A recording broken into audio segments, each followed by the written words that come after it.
بسم اللہ الرحمن الرحیم نحمده ونسلم علی رسولہ الکریم۔ حضرت بلال رضی اللہ عنہ کا قصہ۔ حضرت بلال حبشی رضی اللہ عنہ جو مشہور صحابی ہیں اور جو مسجد نبی صلی اللہ علیہ وسلم کے ہمیشہ مؤذن رہے، شروع میں ایک کافر یا غلام تھے، پھر اسلام لے آئے، جس کی وجہ سے ہر طرح طرح کی تکلیفیں دی جاتی تھیں۔ امیہ بن خلف جو مسلمانوں کا سخت دشمن تھا، ان کو سخت گرمی میں دوپہر کے وقت تپتی ہوئی ریت پر سیدھا لٹا کر ان کے سینے پر پتھر کی بڑی چٹان رکھ دیتا تھا تاکہ وہ حرکت نہ کر سکیں، اور کہتا تھا کہ یہ اس حالت میں مر جائیں اور زندگی چاہیں تو اسلام سے ہٹ جائیں، مگر وہ اس حالت میں بھی احد احد کہتے تھے، یعنی معبود ایک ہی ہے۔ رات کو زنجیروں میں باندھ کر کوڑے لگائے جاتے تھے اور اگلے دن انہی زخموں کو گرم زمین پر ڈال کر اور زیادہ زخمی کیا جاتا تھا تاکہ بے قرار ہو کر اسلام سے پھر جائیں یا تڑپ تڑپ کر مر جائیں۔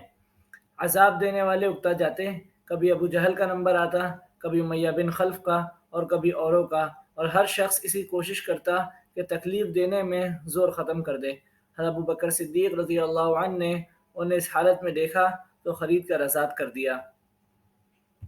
فائدے میں شیخ لکھتے ہیں، چونکہ عرب کے لوگ بت پرست تھے اور اپنے بتوں کو ہی معبود کہتے تھے، اس لیے ان کے مقابلے میں اسلام کی تعلیم توحید کی تھی، جس کی وجہ سے حضرت بلال رضی اللہ عنہ کی زبان پر ایک ہی ایک کا ورد تھا۔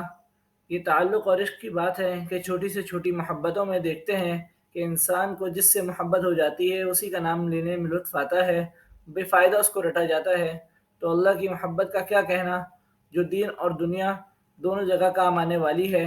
یہی وجہ ہے کہ حضرت بلال رضی اللہ عنہ کو ہر طرح سے ستایا جاتا تھا، سخت سے سخت تکلیفیں پہنچائی جاتی تھیں، مکہ کے لڑکوں کے حوالے کر دیا جاتا تھا کہ ان کو گلی کوچوں میں چکر دیتے پھرتے تھے، اور یہ تھے کہ ایک ہی ایک ہے، اس کی رٹ لگائی تھی۔ اس کا یہ صلہ ملا کہ پھر حضور صلی اللہ علیہ وسلم کے دربار میں مؤذن بنے، اور سفر میں حضر میں ہمیشہ اذان کی خدمت ان کے سپرد ہوتی۔